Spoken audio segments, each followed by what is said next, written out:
So hey cuties, welcome back to my channel. আর আজকের ভিডিওটা আমাকে আবার বাস থেকে স্টার্ট করতে হয়েছে, কারণ আমি ভুলে গেছিলাম সকালবেলা স্টার্ট করতে। তো আজকে আমি চলে গিয়েছিলাম আমার ফ্রেন্ডের সাথে, ফ্রেন্ড বা ভাই বলতে পারো, ওদের সাথে মুভি দেখতে। আর আমি আধা ঘন্টা ধরে দাঁড়িয়েছিলাম, তাই আমাদের উপর চিৎকার করছিলাম যে হ্যাঁ আমি 1 ঘন্টা ধরে দাঁড়িয়েছি, 1 ঘন্টা ধরে দাঁড়িয়েছি, তোরা এত লেট করেছিস। যদিও আমি আধা ঘন্টা ধরে দেখি, আমি বলবো তো 1 ঘন্টাই।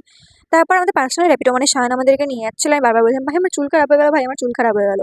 আর হ্যাঁ, আমি জানি ভিডিওটা একটু লেটে পোস্ট হয়েছে, বাট তোমরা একটু অ্যাডজাস্ট করে নিও। আর অভিমান আমাদের জন্য ওয়েট করছিল, কারণ আজকে সায়ন অনেক লেট করে এসেছিল, যার জন্য আমাদের অনেক লেট হয়ে গেছিলো। মুভি স্টার্ট হয়ে যেতে পারতো, তাই আমি ফটাফট ফটাফট করে উঠছিলাম, বাট গিয়ে দেখতে পেলাম যে মুভি একটু লেটেই স্টার্ট হয়েছে। ভালোই হয়েছে একদিক থেকে। আর দাদা সবাইকে চেক করেছে, বাট আমাকে চেক করেনি, কারণ দাদা বুঝতে পেরেছিল যে এই মেয়ের পার্সে টাকা আর লিপস্টিকে বেশি কিছু আটবে না, আর যেটা বাস্তব। আর আমার ড্রেসে এক্সট্রা কোনো পকেট ছিল না, যাতে আমি বাইরে থেকে খাবার আনতে পারবো। তারপর পোস্টারের সাথে কয়েকটা ছবি তুলে যেই ভিতরে যাবো, তখনই সায়ন বলেছিল আমাকে থ্যাংক ইউ বল, টিকিট আমি কেটেছি। আমি বলছিলাম কেন, তোমার তুই টিকিট 1 টাকাও নিবি না, বল বল। তারপর আমরা যখনই ভিতরে আমি সাইন করলাম, তুই যা, গেটটা খোল না, তুই যা। কিন্তু তার আগে দাদাটা গেট খুলে দিল। তারপর আমরা সবাই ভিতরে গেলাম, আর ভিতরে আমি বলছিলাম ভাই অন্ধকার আছে, ফ্ল্যাশ অন করে ছবি তুলি। ছবি তুলতে তুলতেই শুরু হয়ে গেছিলো আমাদের মুভি, যেটা ছিল স্ত্রী 2, মানে আমার অল টাইম ফেভারিট শ্রদ্ধার মুভি। আর এখানে হচ্ছে বিকি শ্রদ্ধাকে বলছিল আমাকে থাপ্পড় মারো, না আমি বিশ্বাস করবো না যে তুমি।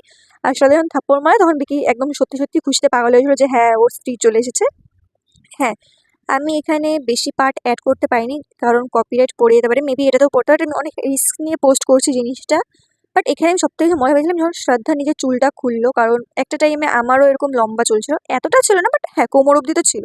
আর এই ভিডিওটা সায়ন কখন করেছে আমি জানি না, আমি মন দিয়ে মুভিটা দেখছি, আর সায়ন আমাকে বলে একটু তাকে একটু থাকে না, যা তো যা, ডিস্টার্ব করিস না। তারপর এখানে তো এন্ডিং পার্টটা চলেই আসে, যখন স্ত্রী চলে আসে। আর আমি সবথেকে বেশি খারাপ এখানে লেগেছিল যখন শ্রদ্ধা চলে যায়, আর আমাদের রাজকুমার মানে ভিকি খুব কষ্ট পেয়েছিল সেখানে। তারপর মুভিটা খুব ভালোই ছিল। মুভি শেষ হওয়ার পর আমরা ওখান থেকে একদম টাটা বাই বাই বলে বেরিয়ে গেছিলাম। আর আমি সবাইকে এটা দেখলাম, ভাই দেখ আমি যদি আমার চুলটা না কাটতাম, আমি এখন শ্রদ্ধার মতো বেনি করে আসতাম, আর ওইভাবেই তোদেরকে মারতাম যেভাবে শ্রদ্ধার স্যার কাটাকে মারছিল। তারপর ইয়ার্কি টিয়ার্কি করে আমরা চলে গেলাম খাওয়া দাওয়া করতে। আর এখানে আমি সবার কাছে রিভিউ নিচ্ছিলাম যে সায়ন বল কেমন লাগলো, কারণ বল কেমন লাগলো।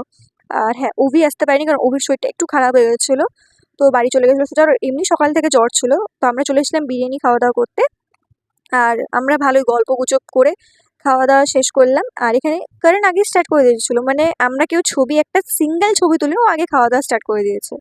তারপর আমরা গল্প করতে করতে খাওয়া দাওয়া শুরু করলাম। আর এখান থেকে কারণও বাড়ি চলে গেছিলো, কারণ ওর প্রচণ্ড মাথা ব্যথা করছিল। মানে ওই দিন কী হয়েছে জানি না, সবার খুব শরীর খারাপ করছিল, আমারও প্রচণ্ড মাইগ্রেনের প্রবলেম হচ্ছিলো। তারপর আমি আর সায়ন চলে গেছিলাম চা খেতে। আর আমি ওকে বলছিলাম ভাই দেখ, এখানে আসলে নীল লাইট, ওখানে আসলে গোলাপি লাইট, গোলাপি লাইট। তারপর ওখানে ক্যাফেতেই কয়েকটা ইঁদুর ছিল, ওটাই দেখছিলাম।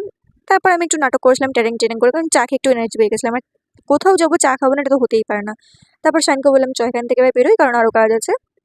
তারপর চলে গেছিলাম আরেকটা ক্যাফেতে, কারণ বাড়ির জন্য পিৎজা নিতে হবে। সায়ন বললো ভাই অনেকটা দেরি হয়েছে, তাড়াতাড়ি বাড়ি যেতে হবে। হ্যাঁ হ্যাঁ ঠিক বলছিস। আর আমি এখানে এটাই বললাম যে ভাই আমি এমন একটা মানুষ যে চুল খারাপ হয়ে যাবে জন্য গরমে হেলমেট খুলিনি। তারপর আমার আরেকটা ফ্রেন্ডের সাথে দেখা হয়েছিল, বলছো ভাই আমি তোকে একদম পছন্দ নয়। আমি বলছিলাম ভাই সেম মিউচুয়াল ফিলিং, সেম বলে ঝগড়া করছিলাম দুজন মিলে। আর শায়ন এখানে ভিডিও করছিল। দিয়ে আজকের ব্লগটা এখানেই, ভালো লাগলে like comment share and subscribe করো। হি হি টাটা, নেক্সট দেখা হচ্ছে নেক্সট ভিডিওতে, বাই।